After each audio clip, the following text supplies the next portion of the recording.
Da to pomeni dejansko, da imate tudi, vsaj kolikor smo zdaj slišali v poslanskih skupinah, enak pogled in na domnevne manipulacije, statistiko. Torej, jaz sem prepričan, če ni mogoče reči ravno enak, pa tako zelo podoben, da bi kakšna razlika bila sam v posameznosti ali pa nijansi. No, jaz mislim, da tudi tisti, ki je pripravljal to statistično poročilo, količinsko, da ima podoben pogled, zato pač nekaterih stvari ni omenil. To pomeni skupen pogled na minulo delo ali tudi že morebitno zavezništvo pred začetkom kampanje?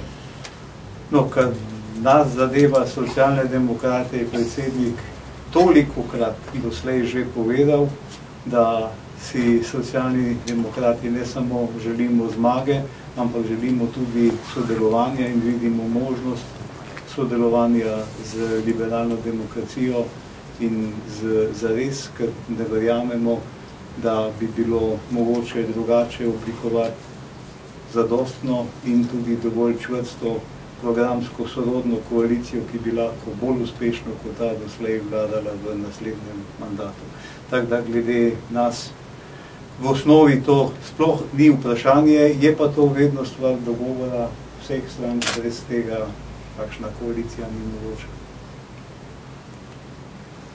Na mestu odgovarjati na to, ni potrebe, no? Ni potrebe, seveda, konec koncev gre za, bom rekel, vsaj v tem barvnem spektru, za isti del spektra, in potem tudi odgovor ne more biti bistveno drugačen. Zdaj sodelovanje pred volitvami je bilo, vsa ta 4 leta, zdaj čisto pri vsaki stvari seveda ne, ali pa ni bilo mogoče tako prepoznavno, ampak ključne zadeve, ki so problem v tej Sloveniji, pa na te gledamo, pa seveda prvič jih prepoznavamo kot ključne enake in seveda tudi pri rešitvah nikakšnih bistvenih sprememb.